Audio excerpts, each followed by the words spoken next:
Hey everyone, welcome to सरकारी अर्ट once again. तो इस वीडियो में जो है मैं आप सभी के साथ एक इंपॉर्टेंट इन्फॉर्मेशन डिस्कस करने वाला हूं जो कि बीएससी नर्सिंग के एडमिशन से रिलेटेड रहने वाला है। तो 2023 में अगर आप बीएससी नर्सिंग कोर्स में एडमिशन लेना चाह रहे हो और आपने जो है पहले भी एप्लीकेशन फॉर्म्स वगैरह फिल करे हैं, तो हम लोग इस वीडियो में जो है एक न्यू अपॉर्चुनिटी के बारे में बात करने वाले हैं जहां पर आप जो है अप्लाई कर सकते हो और वहां से जो अपना बीएससी नर्सिंग कोर्स है वो परस्यू कर सकते हो। ठीक है, तो पहली सबसे इंपॉर्टेंट चीज ये बता दूं कि यहां पर जो है ऑल इंडिया के कैंडिडेट्स एलिजिबल हैं। ठीक है, तो सबसे अच्छी चीज ये है कि ऑल इंडिया से कैंडिडेट्स यहां पर अप्लाई कर सकते हैं। तो ये मैंने इन्फॉर्मेशन इसलिए बता दी क्योंकि कैंडिडेट्स को डाउट रहता है, क्योंकि बहुत सारी स्टेट्स ने अब यही कर दिया है उनका कि जो भी उनका स्टेट का खुद का एंट्रेंस एग्जाम होता है वो सिर्फ वहीं के कैंडिडेट्स को प्रेफर करते हैं, वो अदर स्टेट के कैंडिडेट्स को नहीं लेते। तो ठीक है, ये गवर्नमेंट यूनिवर्सिटी है, गवर्नमेंट कॉलेज है और यहाँ पर फीस भी थोड़ी कम है। ठीक है, बाकी कॉलेजेस के कंपैरिजन में, गवर्नमेंट कॉलेजेस के कंपैरिजन में जो है फीस भी कम है। तो कंप्लीट डिटेल्स हम लोग इस यूनिवर्सिटी के बारे में डिस्कस करने वाले हैं। कब इसके एप्लीकेशन फॉर्म स्टार्ट होंगे, मतलब ऑलरेडी हो चुके हैं, लास्ट डेट क्या, एग्जाम कब होगा इसका, कहां पर ये यूनिवर्सिटी है, कितनी सीट्स रहती हैं, पेपर का पैटर्न क्या रहता है, सभी कुछ हम लोग इस वीडियो में कवर करने वाले हैं। तो आप सभी से रिक्वेस्ट है कि वीडियो को एक बार पूरा एंड तक देख लेना, सो दैट कि आप अपना माइंड मतलब इस चीज के लिए एग्री कर पाओ कि आपको ये फॉर्म फिल करना है या नहीं करना है। ठीक है, तो ये जो यूनिवर्सिटी है मतलब ये जो कॉलेज है वो है आपका north eastern Indira Gandhi regional institute of health and medical sciences, जो कि मोंगडियांग एक जगह है शिलोंग में, ये वहां पर है। And Shillong is a very beautiful place. तो यहाँ पर सपोज अगर आपको कोर्स करने का अपना मौका मिलता है, अपनी एजुकेशन करने का मौका मिलता है, तो इससे अच्छी कोई और बात हो नहीं सकती। ठीक है, तो शिलोंग बहुत ही अच्छी जगह है। लेकिन ये है कि यहाँ पर जो है आपको ट्रैवल करके, सपोज अगर आप नॉर्थ इंडिया से ट्रैवल मतलब जा रहे हो या फिर आप अगर वेस्टर्न पार्ट से जा रहे हो, तो फिर आपको जो है ट्रैवल जो है ज्यादा करना पड़ेगा, मतलब दूर जाना पड़ेगा। ठीक है, बस ये एक थोड़ा सा इशू है कि डिस्टेंस ज्यादा है, बट ये है कि जगह काफी अच्छी है। तो ये इसे हम लोग शॉर्ट में निग्रिम्स के नाम से जानते हैं, NEIGHRIMS। ठीक है, इसकी शॉर्ट फॉर्म है निग्रिम्स। और ये जो है ऑटोनोमस इंस्टीट्यूट है जो कि गवर्नमेंट ऑफ इंडिया के आता है। ऑटोनोमस का मतलब ये है कि इनके रूल्स एंड रेगुलेशंस खुद के हैं, मतलब बाहर की कोई अथॉरिटी इनके उसमें रूल्स रेगुलेशन में इंटरफेयर ज्यादा नहीं करती है। ठीक है, तो ये जो है, और ये जो इसको एफिलिएशन मिला हुआ है, इसको NEHU से मिला हुआ है, नॉर्थ ईस्टर्न हिल यूनिवर्सिटी इसको से जो है इसको एफिलिएशन मिला हुआ है। तो कोर्स जो है वो बीएससी नर्सिंग है। प्रोस्पेक्टस देख सकते हो आप, सेशन 2023-2024 का है। काफी पहले मैंने इसके रिगार्डिंग एक वीडियो अपलोड भी की थी अपने चैनल पर, तो अब जो है इसका जब ऑफिशियल नोटिफिकेशन आ गया तो मैं आपको कन्वे कर रहा हूँ। तो रजिस्ट्रेशन जो है इसके स्टार्ट हो चुके हैं 8 मई 2023 से, यानी कि कल से जो है इसका रजिस्ट्रेशन प्रोसेस स्टार्ट हो चुका है। कल इसके एप्लीकेशन फॉर्म्स आउट हो गए थे। ओके, और रजिस्ट्रेशन जो क्लोज होगा वो 8 जून को होगा। तो 8 जून को रजिस्ट्रेशन क्लोज हो जाएगा। पूरे 30 डेज का टाइम आपको यहाँ पर दिया गया है रजिस्टर करने के लिए। क्लियर है, और 14 जून को जो है स्टेटस वगैरह आपको पता चल जाएगा। अगर सपोज आपके एप्लीकेशन फॉर्म में कोई चीज रह जाती है या कोई मिस्टेक हो जाती है तो वो आपको बता दिया जाएगा, सो दैट कि आप उसको करेक्ट वगैरह कर पाओ। क्लियर है, और एडमिट कार्ड जो वो आपका 19 जून से आ जाएगा। और उसके बाद जो है डुप्लीकेट एडमिट कार्ड अगर किसी को चाहिए तो 10 से 12 जुलाई के बीच में उसे मिल सकता है। ठीक है, और बाकी जो एंट्रेंस एग्जाम की डेट है वो यहाँ पर 16 जुलाई है। तो ये थोड़ी एक अच्छी बात है, ये आपके लिए एक रिलीविंग चीज है। सपोज बहुत सारे स्टूडेंट्स हैं जो एम्स की प्रिपरेशन कर रहे हैं, उनका एम्स का एग्जाम है या बाकी अदर किसी स्टेट का एग्जाम है, उनका खुद का स्टेट का एग्जाम, तो वो सारे आपके जो एग्जाम्स हैं वो आपके जून में है, स्टार्टिंग जून में, मतलब 15 जून से पहले पहले वो खत्म हो जाएंगे। और ये वाला जो आपका एग्जाम है वो 16 जुलाई को होगा। ठीक है, तो जब ऑल इंडिया के कैंडिडेट्स यहाँ पर एलिजिबल है तो आप भी अपने लिए सोच सकते हो इस अपॉर्चुनिटी के बारे में। ठीक है, तो 15 जून तक सभी के जो एग्जाम खत्म हो जाएंगे, जिसका भी CUET है या फिर आपका खुद का स्टेट नर्सिंग एंट्रेंस एग्जाम है या एम्स का एग्जाम है, जो भी है, तो वो आपके 15 जून से पहले पहले खत्म हो जाएंगे। और ये 16 जुलाई को तो आपके पास काफी टाइम है इसके लिए भी अलग से प्रिपेयर करने को। ठीक है, तो इसको एज अ अपॉर्चुनिटी ले सकते हो, इसको एज अ बैकअप प्लान ले सकते हो, काफी अच्छा है। क्योंकि देखो यूनिवर्सिटी अच्छी है, ठीक है, गवर्नमेंट है, मतलब ऑटोनोमस है लेकिन फिर भी गवर्नमेंट है। दूसरी चीज जगह बहुत अच्छी है। ठीक है, तो वो चीज मतलब मेरे को बहुत अच्छी लगती है। ठीक है, एंड उसके बाद जो है एक्सपेक्टेड डेट जो है रिजल्ट के एंट्रेंस टेस्ट की इन्होंने लिखा है विदिन 72 आवर्स, मतलब 3 दिन के अंदर जो वो आपका रिजल्ट आ जाएगा। और काउंसलिंग जो है वो आपकी 25 जुलाई से स्टार्ट हो जाएगी और जो इनका सेशन है वो 1 अगस्त से स्टार्ट हो जाएगा। मतलब 5 दिन में काउंसलिंग करवा देंगे, मतलब एग्जाम कंडक्ट होने के बाद ज्यादा कुछ प्रोसेस नहीं है, 15 दिन में सब कुछ हो जाएगा।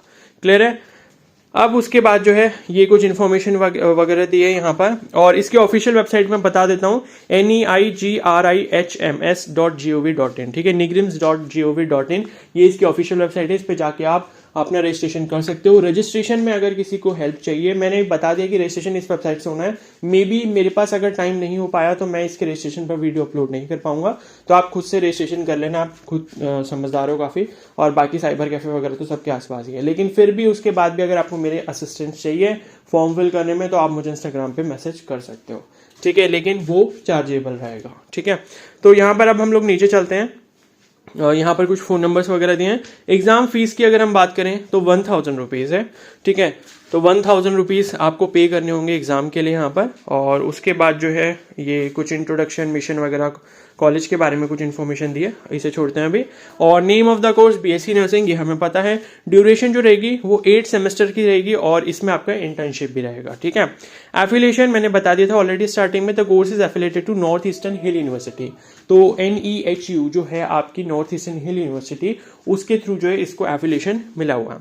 टोटल नंबर ऑफ सीट्स की यहाँ पर बात करें तो 50 सीट्स हैं, क्लियर है, 50 सीट्स। और कभी भी ये मत सोचा करो कि यार यहाँ तो 50 सीटें है, मेरा तो कैसे होगा, ठीक है, क्योंकि मैं तो पढ़ाई में इतना अच्छा हूँ नहीं। तो ये सब चीज़ अपने दिमाग से निकाल दो, सब बराबर होते हैं। बस ये है कि एग्जाम से पहले जो मेहनत कर लेता है उसका सिलेक्शन होता है, ठीक है। आप अपने चाइल्डहुड टाइम से कितने खराब रहे, कितने अच्छे रहे, वो मैटर नहीं करता।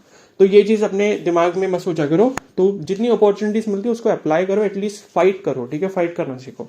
तो 50 सीट्स हैं, काफ़ी सीट्स हैं, सिर्फ क्योंकि सिर्फ आपको तो सिर्फ एक ही चाहिए ना, तो 50 सीट्स हैं, काफ़ी है। उसके बाद यहाँ पर एलिजिबिलिटी क्राइटेरिया की बात कर लेते हैं। तो should have pass 10+2 examination with science, that is physics, chemistry and biology and English core from recognise board under, जितने भी ये बोर्ड्स लिखे हैं, और कोई भी बोर्ड हो चलेगा, ठीक है, कोई दिक्कत नहीं है, कोई भी बोर्ड हो आपका। तो PCB और इंग्लिश आपका क्लास 12th में होना चाहिए। should secure an aggregate of 45% or more marks in physics, chemistry, biology taken together and passed in English individually। मतलब फिजिक्स, केमिस्ट्री, बायोलॉजी का जो एवरेज है आपका कम से कम मिनिमम 45% होना चाहिए, और इंग्लिश में आपके पासिंग मार्क्स अलग से होने चाहिए, ठीक है। और उसके बाद है English should be a compulsory subject. तो इंग्लिश जो है वो आपका कंपलसरी सब्जेक्ट होना चाहिए, 10+2 में, ऑप्शनल नहीं होना चाहिए अगर सपोज किसी का ऐसा केस है। और मिनिमम एज जो है 17 ईयर्स है इसके लिए अप्लाई करने की, और मैक्सिमम एज यहाँ पर 25 ईयर्स है, और एज जो है वो आपकी काउंट होगी 31 दिसंबर 2023 तक, ठीक है। और उसके बाद है candidates found guilty of misconduct और कन्विक्टेड, ये तो पता ही आपको, कुछ गलती अगर आप कुछ ऑफेंस वगैरह करते हो तो उसके लिए आपको पनिशमेंट मिलेगा, और वो लोग एलिजिबल नहीं रहेंगे। और candidate should B medically fit, और उसके लास्ट में पॉइंट लिखा है candidate should be a citizen of India. तो ऐसा जरूरी नहीं है कि आपको किसी पर्टिकुलर स्टेट का सिटीजन होना है या उसका आपको डोमिसाइल चाहिए, ऐसा कुछ भी नहीं है। Candidate should be a citizen of India, मतलब all Indian candidates are eligible for this exam. उसके बाद देखो criteria for rejection of application form. तो एप्लीकेशन फॉर्म जो है किस केस में रिजेक्ट हो सकते हैं वो लिखा। तो candidates who fail to fulfil the age criteria. तो एज अगर आपकी 17 से 25 नहीं होगी, 31 दिसंबर 2023 में अगर जो है 17 मिनिमम नहीं होती और 25 जो है वो मैक्सिमम नहीं होती, तो फिर आप यहाँ जो है मतलब 25 मैक्सिमम क्रॉस अगर उससे हो जाती है तो उस केस में आप एलिजिबल नहीं होगे। उसके बाद 10+2 में जो है आपने जो भी मैंने मार्क्स बताए, फिजिक्स, केमिस्ट्री, बायोलॉजी तीनों को मिला के 45, और इंग्लिश में सिर्फ पासिंग मार्क्स होने चाहिए, चलेगा, ठीक है। लेकिन PCB में तीनों को मिला के मिनिमम 45 होने चाहिए। अगर नहीं होगा तो आपका रिजेक्ट कर दिया जाएगा form. Candidates who do not have English as a compulsory subject. तो अगर किसी का इंग्लिश कंपलसरी सब्जेक्ट नहीं है, ऑप्शनल में है, तो उस केस में भी रिजेक्ट कर दिया जाएगा। Faulty submission and incomplete details. अगर कोई भी चीज़ आपने छोड़ दी एग्जाम में, मतलब ये एप्लीकेशन फॉर्म में एड्रेस सही से नहीं फिल करा, या ईमेल आईडी गलत फिल करा है, या कुछ और फोटो अपलोड सही से नहीं करा है, जो भी चीज़ मांगेंगे वो सही से नहीं करी, तो उस केस में रिजेक्ट कर देंगे। फिर आपकी रिस्पॉन्सिबिलिटी है वो, फिर आपको दोबारा मौका नहीं दिया जाएगा, ठीक है। उसके बाद है कमेंसमेंट ऑफ कोर्स। तो 1 अगस्त से होगा, ये मैं ऑलरेडी बता चुका हूँ। Hostel accommodation. The course will be completely residential in nature and hostel accommodation will be provided to all candidate admitted to the course. तो बहुत अच्छी बात है, ठीक है, कि हॉस्टल मिलेगा, रहने की कोई टेंशन नहीं है, हॉस्टल मिलेगा, ठीक है। और मीडियम जो रहेगा इंस्ट्रक्शन का वो इंग्लिश रहेगा, मतलब पढ़ाई आपके पूरे कोर्स की BSc नर्सिंग के इंग्लिश में होगी, वो हर जगह होता है, हिंदी में कहीं नहीं हो रहा, ठीक है। और उसके बाद है curriculum and the syllabus of the courses based on Indian nursing council syllabus and approved by academic counselling committee Nihu, यानी कि ये नॉर्थ ईस्टर्न हिल यूनिवर्सिटी, ठीक है। तो करिकुलम सिलेबस आपका आईएनसी वाला ही चलता है, कुछ अलग नहीं है, ठीक है। और प्रोसीजर फॉर अप्लाइंग ये देख सकते हो, ये वेबसाइट मैंने आपको बता दी थी, 8 में से 8 जून है। बाकी मैंने बोल दिया था किसी को हेल्प चाहिए होगी तो मुझे इंस्टाग्राम पे मैसेज कर सकते हो, इंस्टाग्राम का लिंक आपको कमेंट सेक्शन में मिल जाएगा, ठीक है। और उसके बाद जो है बाकी ये लिखा है कि no request for sending the prospectus cum application form by post will be entertain, ठीक है। तो पोस्ट वगैरह से आपको फॉर्म नहीं फिल करना, ऑनलाइन ही करना है ना। और उसके बाद जो है बाकी देखो इसमें ये लिखा है कि submission of application form and procedure of payment. तो duly filled up application form can be dropped in the box placed outside the examination cell directors block Nigrims on or before 8 June before 5 p.m. Address to examination cell this. ठीक है, form can also be sent to this address. If there is any delay in postal delivery, institute will not be responsible. ठीक है। And procedure of payment लिखा है the prescribed amount of examination fee 1000 may be deposited through challan only available in the website payable at the bank to this जो भी लिखा है। Candidates are advise to submit the original challan NEIGRIHMS copy along with the application form and must keep the original challan candidates copy as proof of payment, ठीक है। तो देखो यहाँ पर क्या है, एप्लीकेशन फॉर्म कंप्लीटली ऑनलाइन आपको फिल नहीं करना, ऑनलाइन जाके आप फॉर्म को डाउनलोड कर सकते हो। डाउनलोड करने के बाद मे बी आपको प्रिंट करवाना होगा उसको। प्रिंट करवाने के बाद जितनी भी उसमें इन्फॉर्मेशन होगी कि name, father name, mother's name, date of birth, email ID, mobile number, आपका फोटो, सिग्नेचर, थंब इम्प्रेशन, जितनी भी सारी चीजें होंगी, एड्रेस हो गया, ये सब आपको फिल करनी होगी। अपनी क्लास 12 की डिटेल्स, क्लास 12 का रोल नंबर, ये सब जितनी भी डिटेल्स है वो आपको उसमें फिल करनी है। फिल करने के बाद जो आपको पेमेंट करना है, पेमेंट आपको बैंक के चालान के थ्रू करना है 1000 रुपीज। और यहाँ पर लिखा है कि पेमेंट किसके नाम पर होना है, प्रिंसिपल नर्सिंग कॉलेज ऑफ निग्रिम्स, ठीक है। तो इस नाम पे पेमेंट होगा और चालान की जो ओरिजिनल कॉपी होगी, जो ऑफिस कॉपी होती है, मतलब जो ओरिजिनल कॉपी होती है, 3 कॉपीज होती हैं, एक तो बैंक कॉपी होती है, एक ऑफिस कॉपी और एक स्टूडेंट्स कॉपी। तो बैंक कॉपी तो बैंक वाले रख लेते हैं, स्टूडेंट्स कॉपी जो होगी वो आपको अपने पास रखनी है एज अ प्रूफ, और जो ऑफिस कॉपी होगी वो उस फॉर्म के साथ आपको एनवलप में डाल के, ये जो एड्रेस इन्होंने लिखा हुआ है, ठीक है, इस एड्रेस पे आपको भेजना है। और इन्होंने ये लिखा है कि 8 जून से पहले पहले आपका एप्लीकेशन फॉर्म उनके ऑफिस के दरवाजे पर पहुंच जाना चाहिए, ठीक है। मतलब ये नहीं कि 8 जून को आपने फॉर्म प्रिंट कराया, फिर फॉर्म फिल कर रहे हो और आपका पहुंच रहा है 15 जून को। नो, दैट्स नॉट एक्सेप्टेबल, ठीक है। तो आपको अपना एप्लीकेशन फॉर्म किसी भी हाल में अपना 30 मई तक फिल कर लेना है, ठीक है, सो दैट कि 4-5 डेज लग जाएंगे उसको वहां तक पहुंचने में, ठीक है। तो जितना जल्दी हो सके उतना जल्दी आप कर लेना। तो ये थोड़ा सा एक मतलब अलग काम है जो आपको करना होगा। और यहीं पर क्या होता है कि कंपटीशन कम हो जाता है, ठीक है, क्योंकि मोस्ट ऑफ द कैंडिडेट्स ये चीज सोचेंगे कि अरे यार ये कौन करेगा, एप्लीकेशन फॉर्म कौन फिल करे, फिर साइन करके और फॉर्म पूरा फिल करके फिर बैंक में जाए, चालान कटवाए, उसके बाद वहां उसको पोस्ट करे। तो इतना सब हर कोई नहीं करता, ठीक है। तो यहीं पर कॉम्पिटिशन कम हो जाता है एंड जो इतने एफर्ट्स कर लेता है उसके चांसेस बढ़ जाते हैं सिलेक्शन के, ठीक है। तो ये एक सिंपल सी टिप है मेरी तरफ से, ठीक है। तो ये आपको करना होगा। और उसके बाद जो है no other mode of payment will be accepted, online वगैरह इनकी पेमेंट नहीं होगी। और it will be responsibility of the candidates to ensure that correct information, तो करेक्ट इन्फॉर्मेशन आपने फिल करना है, जिसको भी फिल करना है यहाँ पर, और कैपिटल लेटर्स में ही सारी चीजें फिल करना, मतलब नेम, फादर नेम, ये सब कैपिटल लेटर में फिल करना। बाकी एड्रेस, ईमेल आईडी ये सब स्मॉल में कर सकते हो, ठीक है। और बाकी डॉक्यूमेंट्स टू बी सबमिटेड, तो यहाँ लिखा है कि attested copies of the following certificate और document should be submitted along with the application form. तो देखो एप्लीकेशन फॉर्म के साथ साथ आपको कुछ डॉक्यूमेंट्स भी यहाँ पर सबमिट करने होंगे। अटेस्टेड कॉपीज लिखा है, ठीक है। तो किस किस की कॉपी लगेगी, अटेस्ट का मतलब होता है उसमें नीचे सिग्नेचर कर देना आपने, ठीक है। मतलब आपने क्या करा, उस डॉक्यूमेंट की फोटोकॉपी निकाली, फोटोकॉपी के नीचे अपना जो है सिग्नेचर कर देना और फिर उसको इस एप्लीकेशन फॉर्म के साथ पोस्ट करना है। तो पहला है एज प्रूफ। तो एज प्रूफ में कौन कौन से डॉक्यूमेंट दे सकते हो, जैसे हाई स्कूल का सर्टिफिकेट, यानी कि 10th का 12th का जो भी आपका मार्कशीट या सर्टिफिकेट है वो आप उसमें उसका प्रिंट आउट निकाल के नीचे साइन करके और वो इसके साथ लगा देना। दूसरा सर्टिफिकेट है पासिंग सर्टिफिकेट या provisional passing certificate in case the candidates already pass 10+2। तो अगर आपका 10+2 कंप्लीट हो चुका है तो उस केस में जो है आप अपना पासिंग सर्टिफिकेट 12th का उसकी भी कॉपी यहाँ पर लगाओगे। या फिर अगर कोई अपीयरिंग कैंडिडेट है, मतलब 2023 में जिसका 12th अभी हुआ है, जिसका रिजल्ट नहीं आया, तो वो लोग अपने एडमिट कार्ड की कॉपी लगा सकते हैं, ठीक है, 12th के एडमिट कार्ड के। उसके बाद है मार्कशीट। तो 10+2 की मार्कशीट आपको यहाँ पर लगानी होगी, साथ में उसमें मार्क्स वगैरह जो भी लिखे होंगे वो सब होना चाहिए। और उसके बाद जो है यही लिखा है कि सपोज किसी का रिजल्ट अभी नहीं आया तो वो एडमिट कार्ड की कॉपी लगा सकता है। बाकी फोटोग्राफ तो 1 recent clear colour passport size photograph, तो एक पासपोर्ट साइज फोटोग्राफ भी आपको इसमें भेजना होगा, ठीक है। और उसके बाद एडमिट कार्ड जो है ये लिखा है कि admit card to the eligible candidate for appearing to the entrance exam will be send by speed post. तो जो एडमिट कार्ड है वो भी स्पीड पोस्ट से आएगा, ऑनलाइन नहीं आएगा, ठीक है। तो ऑनलाइन इनका कुछ प्रोसेस ज़्यादा है नहीं, तो यहीं पर थोड़ा सा टीडियस टास्क हो गया सभी कैंडिडेट्स के लिए कि इतना सब करना पड़ेगा। तो अगर आप कर लोगे, थोड़ा सा एफर्ट कर लोगे, तो चांसेस आपकी बहुत ज़्यादा सिलेक्शन के, ठीक है। और उसके बाद जो है ये हो गया, एडमिट कार्ड हो गया। और उसके बाद रिटन एग्जाम बताई दिया 16 जुलाई को होगा, और written examination will be MCQ based. Syllabus इसमें 11th और 12th का रहेगा, फिजिक्स केमिस्ट्री बायोलॉजी, अभी बताऊंगा, नीचे पैटर्न लिखा हुआ है, ठीक है, क्या क्या आएगा। और उसके बाद जो है हर करेक्ट आंसर करने पे 1 मार्क्स है, नेगेटिव मार्किंग यहाँ पर नहीं है, there is no negative marking लिखा हुआ है, ठीक है।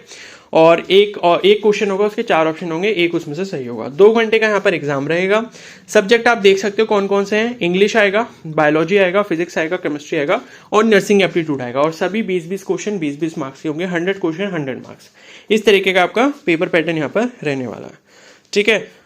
बस यही चीज़ लिखी है, बाकी रिजल्ट मैंने बता दिया। इन्होंने लिखा है कि 72 घंटे में दे देंगे, यानी कि 3 दिन में वो शायद वेबसाइट पर अवेलेबल हो जाएगा, ठीक है। उसके बाद बाकी जो भी काउंसलिंग वगैरह का प्रोसेस होगा उसके नोटिस आपके वेबसाइट पर आते रहेंगे, तो वहाँ से आप जाके चेकआउट करते रहना, ठीक है। तो बस ऐसा, और तो कुछ इतना है नहीं, जो इंपॉर्टेंट चीज़ें थी वो मैंने आपको सब बता दी थी। अब फीस के बारे में एक बार बात कर लेते हैं। तो टोटल जो इन्होंने फीस लिखी है पर एनम की, वो इन्होंने लिखी है, देख सकते हो कितनी, 28,215 रुपीज़, क्लियर है। और इसमें इन्होंने हॉस्टल की फीस भी लिखी है शायद, देखो, हॉस्टल सिक्योरिटी और मेस मनी सिक्योरिटी, ठीक है। तो 28,215 रुपीज़ इतनी फीस है। अगर मान लो थोड़ा बहुत और खर्चा भी होता है तो 10,000 और ऊपर मान सकते हो, मतलब 40,000 के अंदर अंदर पूरे 1 साल का खर्चा है, ठीक है। और आप देखो कि आपके खुद के स्टेट के कॉलेजेस भी अगर होंगे तो बहुत सारे, जैसे यूपी में भी कॉलेजेस हैं या और भी कोई स्टेट्स हैं, तो उनमें जो है 6 मंथ का ही खर्चा जो है 60 या 70,000 के आसपास है, और हॉस्टल भी वहाँ पर काफ़ी महंगे। तो उसके कंपैरिजन में देखो तो यहाँ पर इस चीज़ का बहुत अच्छा बेनिफिट है। एंड मैंने सबसे पहले ये चीज़ बोली थी कि एक तो बहुत अच्छी जगह है, वहाँ पर आपको रहने को अगर मिल रहा है एंड पढ़ाई करने का मौका मिल रहा है, तो उससे अच्छी बात क्या हो सकती है, और वो भी कम फीस में, ठीक है। तो 40K के हम अंदर मान सकते हैं कि 40,000 में हमारा पूरा 1 साल का खर्चा यहाँ पर निपट जाएगा, ठीक है। और बाकी तो कुछ नहीं है ऐसा। बाकी एंट्रेंस एग्जाम इंग्लिश में ही होगा, ठीक है, और मतलब हिंदी वगैरह में नहीं होगा, इंग्लिश में ही होगा, क्लियर है। तो बस यही चीज़ थी, और तो कुछ यहाँ पर लिखा नहीं है। और आई थिंक यहाँ पर मुझे लगता है कि रिजर्वेशन वाला सिस्टम पता नहीं है या नहीं, क्योंकि कहीं पर रिजर्वेशन के बारे में मैंने इन्फॉर्मेशन देखी नहीं, ठीक है। तो मे बी ऐसा हो सकता है कि यहाँ पर रिजर्वेशन क्राइटेरिया फॉलो ना होता हो, क्योंकि ऑटोनोमस यूनिवर्सिटी है। तो मे बी ऐसा हो कि यहाँ पर वो जो आपका रिजर्वेशन होता है OBC SC ST जो भी कैटेगरी से, मे बी वो ना हो, क्योंकि इन्होंने एप्लीकेशन फॉर्म की फीस जो है सबके लिए 1,000 लिखी है। और यहाँ पर ऐसा कुछ भी नहीं लिखा कि सभी कैटेगरीज के लिए है या ऐसा कुछ, जनरल उन्होंने लिखा है कि एंट्रेंस एग्जाम की फीस इतनी है। और कहीं पर जो इन्होंने सीट्स के बारे में लिखा है वो भी ये लिखा है कि 50 सीट्स हैं, ठीक है। और 50 सीट्स हैं तो इसका मतलब ये है कि 50 जो ये सीट्स रहेंगी, तो क्या बोलते हैं, मतलब 50 में उन्होंने कुछ भी ऐसा सीट मैट्रिक्स का डिस्ट्रीब्यूशन नहीं लिखा था कि सीट्स जो है वो इस तरीके से डिवाइडेड है कि जनरल कितनी है, OBC कितनी है, तो ऐसे कुछ नहीं लिखा। तो मे भी ऐसा हो सकता है कि यहाँ पर रिजर्वेशन क्राइटेरिया फॉलो ना होता, क्योंकि ये ऑटोनोमस यूनिवर्सिटी है, मतलब ऑटोनोमस कॉलेज है, ठीक है। तो इसके रिगार्डिंग मैंने सभी इन्फॉर्मेशन बता दी, इसको एज आ बैकअप प्लान जरूर रखना, मेरी रिक्वेस्ट है आप सभी से, जिसको रखना है, ठीक है। और जो भी कोई इंपॉर्टेंट, अगर आपको कोई डाउट वगैरह और भी कुछ होता है तो आप मुझे इंस्टाग्राम पे मैसेज कर सकते हो, इंस्टाग्राम का लिंक आपको कमेंट सेक्शन में मिल जाएगा। ओके, तो इस वीडियो में अभी बस इतना ही, काफ़ी सारी इन्फॉर्मेशन मैंने डिस्कस कर ली। बाकी और भी जो इंपॉर्टेंट अपॉर्चुनिटीज होंगे आप सभी के लिए, वो मैं टाइम टू टाइम आपके लिए लेकर आता रहूँगा। तो अगर आप चैनल पर नए हो तो जरूर सब्सक्राइब कर लेना और बेल आइकन को प्रेस कर लेना। Okay, so thank you and have a nice day.